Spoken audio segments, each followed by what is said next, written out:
Good morning, everybody. I hope you've had a good weekend so far, and I hope the rest of the weekend is going to be great. And thank you so much for your patience that I haven't been able to do as many morning messages last week because I had so many videos that I was working on that I was trying to get to you guys first before I put them up on YouTube. And YouTube is really what I want to talk about this morning.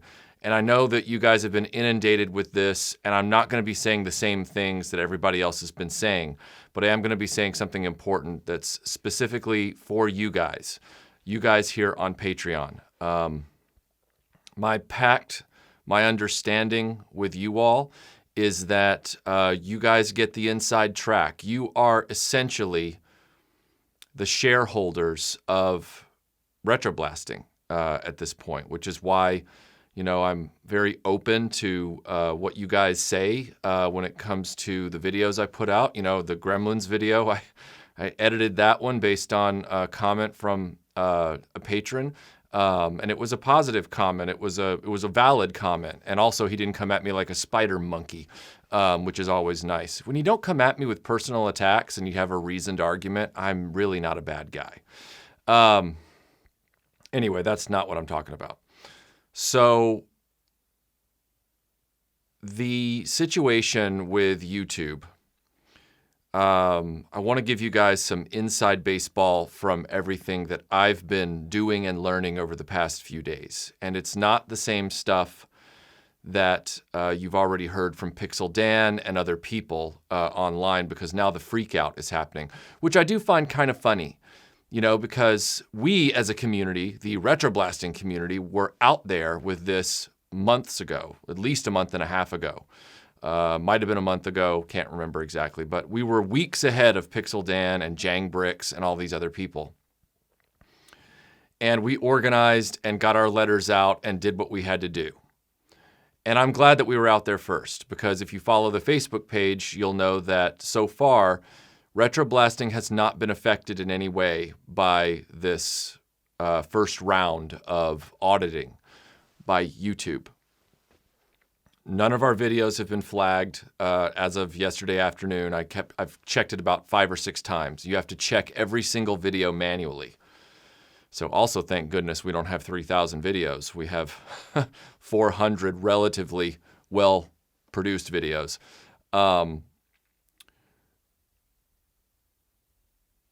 At the time that we had made that determination, we felt like we had survived the first round. And in a certain sense, we have. But there is more coming. And the FTC, the governing body in the United States that has caused all this trouble, and to be fair, YouTube caused the trouble by breaking a law that they knew they shouldn't be breaking in regards to collecting data on people under the age of 13 to sell them advertising. So that wasn't good. And then the FTC here in the United States got all mad about it. And now all this trouble has started, which could really affect a lot of YouTube. It really could. They have cast a very wide net, as you've already heard. It's not just toys, it's video games, children's characters, animation.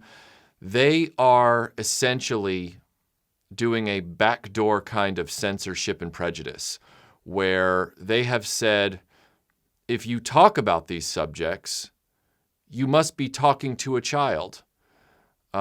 They disregard it's like the ultimate jock pushing the nerd into the locker. Like, we've finally come full circle, and now the jock has decided, I am going to write this into law that adults cannot talk about this without these subjects without being punished.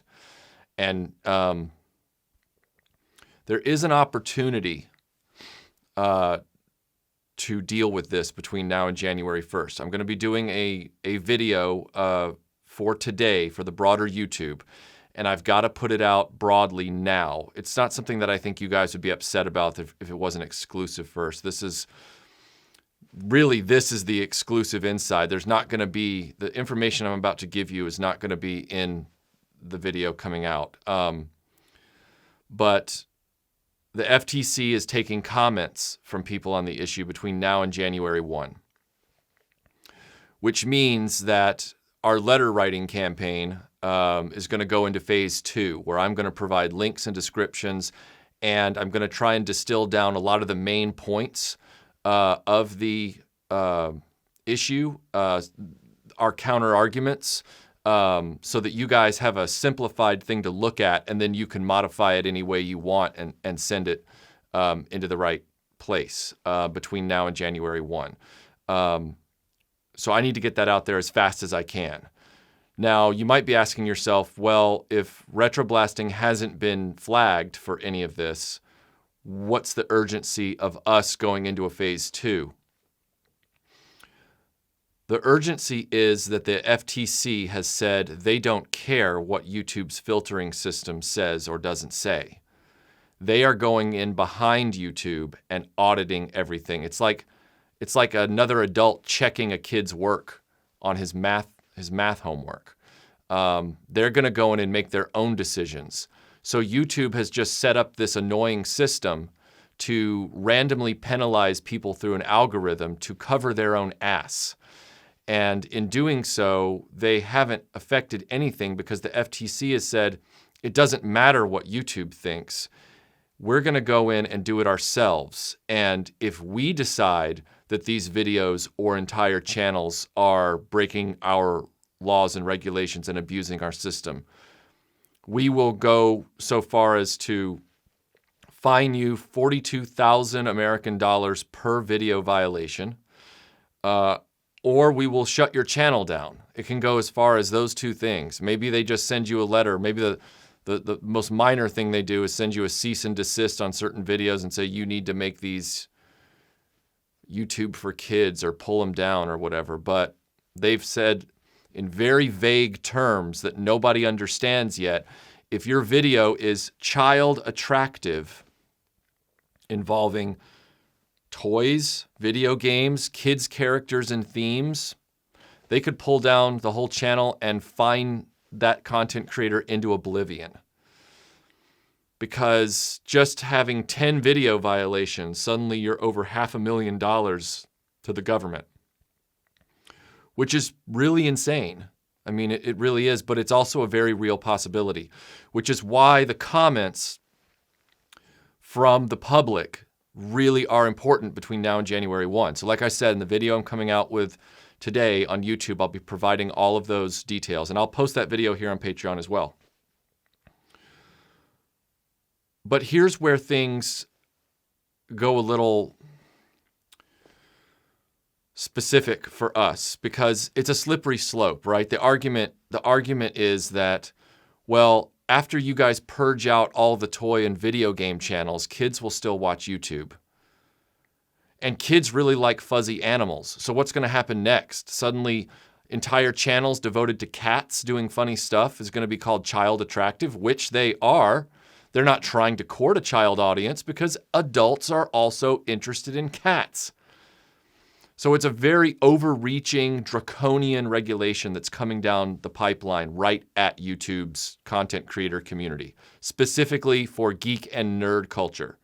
It's discriminatory, it's prejudicial, and it's not right, and we've got to find some kind of effort. We've got to galvanize and try.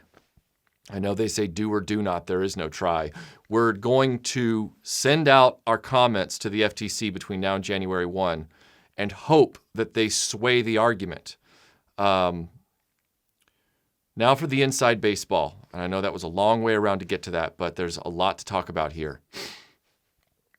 Retroblasting is safe from YouTube for now, but we are not safe from the FTC.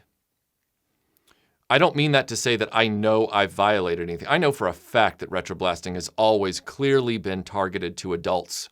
I have never tried to target children. I have never done anything to target a child to this channel. I don't talk in a way that would appeal to children. I don't act in a way that would appeal to children. And funnily enough, 18 months ago, that would have been seen as a detriment, because I had people for years telling me, you really should get a kid in your videos every now and then. You should really get a kid to be in your videos and you know, talk about the toys with you. And I always refused. And I'll be honest, it wasn't because I, didn't want to pander to a kid audience, which was part of it. But the broader part of it was I didn't want to pander to YouTube trends. I saw this going on. I don't mean that I saw it as a violation or a danger to a channel. I didn't respect the pandering that was going on to try and get kids to watch your stuff so that they could make more money. Because that's what was going on. They were like, ooh, I see a lucrative demographic of clicks. So I'm going to get kids directly involved with my channel, and I'm going to do thumbnails where I'm always going, with those open-faced faces, to get kids to click on my videos. And I'm going to review toys that are for kids under the age of 10. I saw the pandering, and I didn't like it, and so I didn't do it. But a lot of these toy channels and nerd channels have. You can't sit there and tell me that a guy who was born in 1980 or 1982 who runs a video channel should be talking about Pokemon every other video.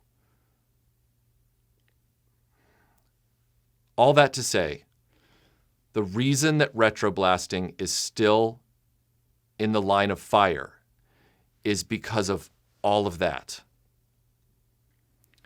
And even though I know for a fact that we haven't violated any of these rules and that we are not a child's channel, they have decided they are not going to regard any of YouTube's demographic data.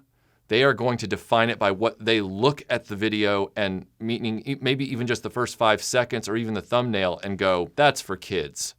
People who aren't part of our culture, they don't understand our community, they don't understand our hobbies.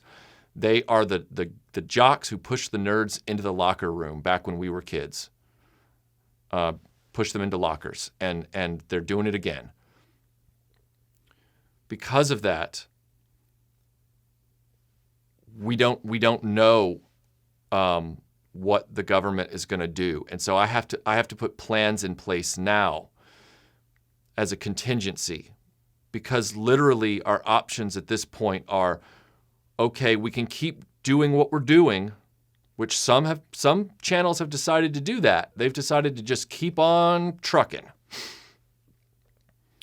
And other channels have been scared off. They have stopped already. They've already put out announcements saying they've quit. I'm kind of falling in the middle somewhere. And I'm sorry this video is running long, but this video is important and you need to know. I've decided that I need to put a contingency plan in place. The only people who aren't going to be affected by this are you guys, the patrons. You guys are the ones that are not going to be affected by this at all. But what I need from you guys, if this has to occur, is I need your support and I need your enthusiasm to tell other people if this has to happen. I need your support in that moment to tell other people, hey, Michael hasn't given up, but he's had to change the model a little bit, and it's worth it to get behind retroblasting on this and chip in a little bit. And when I say chip in, it's only a technicality when it comes to the money. It's not, I don't mean, give me more money. That's not what I'm trying to say. Here's the plan. So, just backing up a little bit, I had a phone call yesterday with Brian Lower. You may know him better as Hooded Cobra Commander 788 on YouTube. It was in the morning, and we were talking about everything that was happening. And we were really doing a post-mortem on Pixel Dan's video. And I said then to Brian, and I'll say it to you guys, and this is the inside baseball. I said, Brian, and he was being very rational, reasonable. He's a lawyer. I mean, he's a very smart guy. And he was trying to look into the regulations and everything like that. And he really felt like Pixel Dan had put the fear of God into a lot of people on the content creator side. And he has. But I did remind Brian that, Pixel Dan is in a very unique situation. He's one of the big dogs in the toy space. And he has actively designed his brand to be rather juvenile in its delivery and its tone, and appealing to children. He reviews toys with children in the videos sometimes. He reviews toys for kids under the age of 13. He does a mix of adult and kids stuff, but it's all still very kid-focused. And he's even gotten himself, a very youthful, trendy hairstyle, and he does his voice and all that kind of stuff. And I'm not saying that's right or wrong. What I'm saying is that Pixel Dan and a number of people like him, as I said earlier, have been chasing that demographic. Whether they want to admit it now or not, that's where they got a lot of their bumped up numbers. That's where their bread was buttered. They knew, that they were going to get a lot of clicks and views from children. Now, I'm not saying that they're wrong for doing that. What I'm saying is they are now faced with a much more dire picture from the rules and regs than retroblasting and others might be. Ourselves, we're just in the line of fire as collateral damage. We might get caught up in the brush fire that this was started by between what the FTC saw as a violation of what a lot of these people jumped on board to do to get kids to click on their channel. And I reminded Brian of that, or, voiced that opinion. And he was, he was like, well, yeah. And then I had to go form a plan. And my contingency plan come January 1st, because right now we're all waiting to see who's the first channel to get shot in the head. We don't know what the effect of our comments are going to be. We don't know what the effect of these changes at the government level are going to be, what the final ruling is. We don't know what that vague language is going to become specifically. So right now we're all in a waiting pattern to try and see who's going to be the first channel to get taken down and what's going to be the extent of the punishment, and then how fast can the rest of us scramble to save ourselves. Well, retroblasting is in two unique positive situations. One, we are not solely devoted to toys and children's entertainment.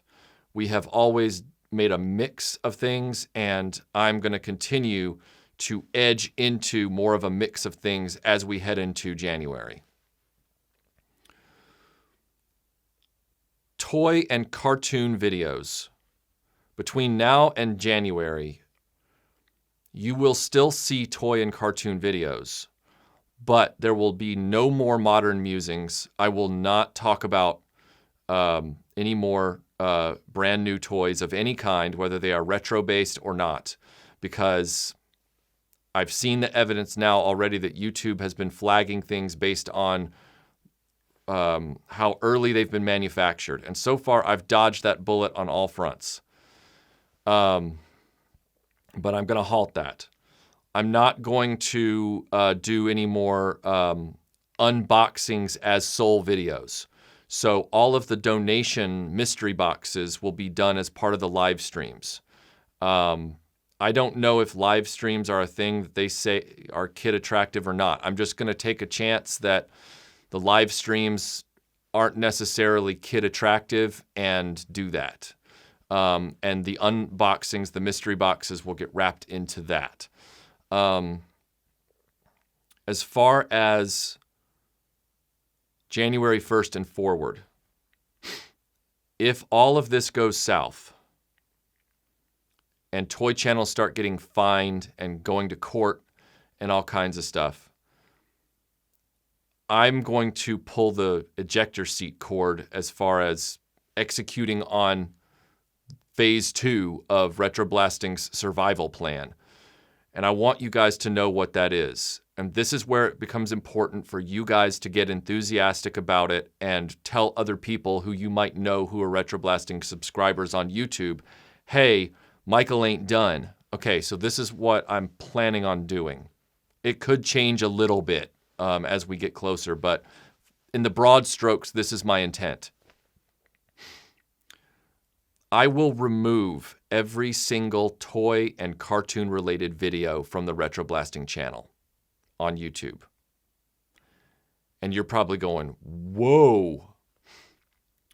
In the background, while that has been happening, I will have finally activated the Retroblasting Vimeo account, which we've had for several years and done nothing with, because Vimeo, if you really want to use it as versatilely as YouTube, you've got to pay for it. And it costs $75 a month to use it. Now, the advantage of that for you guys, no ads, nothing interrupting your experience, all that kind of stuff. The catch is going to be that because Vimeo is a paid-for service that I will be shouldering at a rather expensive rate, $75 a month. I mean, that's more than Disney Plus. That's me paying to get my free content out there to everybody. I am only going to give the toy and cartoon content to patrons. Just like I do now, except it will no longer be a 24-hour exclusive. It will be an exclusive. And only you guys will get it. Every level, you will get it. You will get the new videos that come out. The tier system will still be the same. Behind-the-scenes photos, and behind-the-scenes sneak peeks of videos in production will be at the next level, and then the final level is the lost videos, which might change because now all the videos are lost for the most part. So the lost videos will probably become some really special stuff that I'm working on. I'm still working that out, but every level will still feel like they're getting their money's worth. I want to be clear on that. But yeah, I'm going to have to take all the toy and cartoon content and put it on Vimeo and make that a Patreon exclusive experience.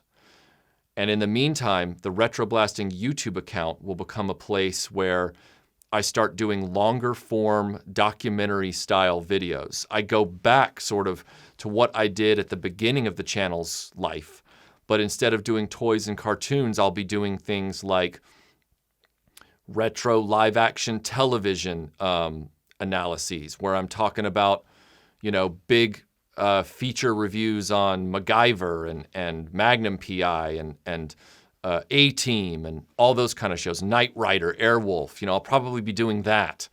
I'll be doing documentaries about, like the one I'm doing on the life of Elizabeth Sladen, who played Sarah Jane Smith. That will still come out on the YouTube channel when it gets done. I don't think that's something that's at risk of being considered child attractive.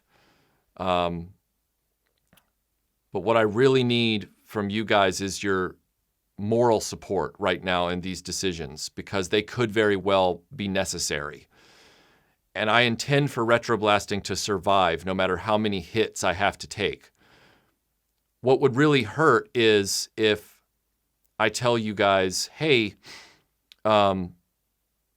if this happens, you guys are going to have exclusive access to the toy and cartoon content that is still going to be made on a regular basis for Vimeo.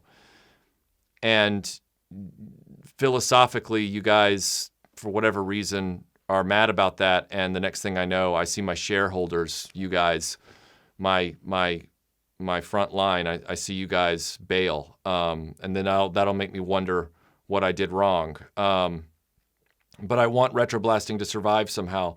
And if it comes to that, I can't take on, hundreds of thousands of dollars in fines and everything like that over something that isn't even my fault. I never attracted one child to this channel with anything I did or said.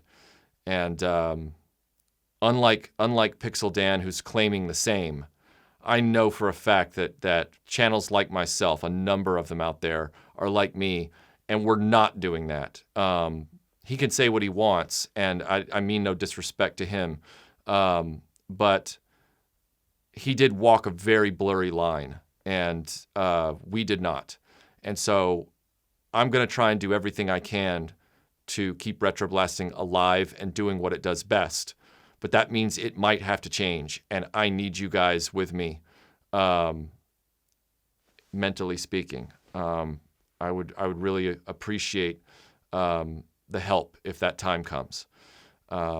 Again, nothing will change for you guys on Patreon. You guys will still be getting every retroblasting video that's made. You'll just be seeing them on 2 different platforms. You'll be the only people getting toy and cartoon content, and then you'll be seeing the other YouTube content that I'll still be making for the broader channel. Word of mouth is always helpful. Please keep fighting the good fight with this whole government thing. I'll be putting the details out in the video this afternoon. I know this was long, but I don't intend to give up, and I just want you guys to know everything that has happened so far. So thanks for watching this. I hope you guys have a great Sunday, and I will be working on some really cool videos here tomorrow and Tuesday.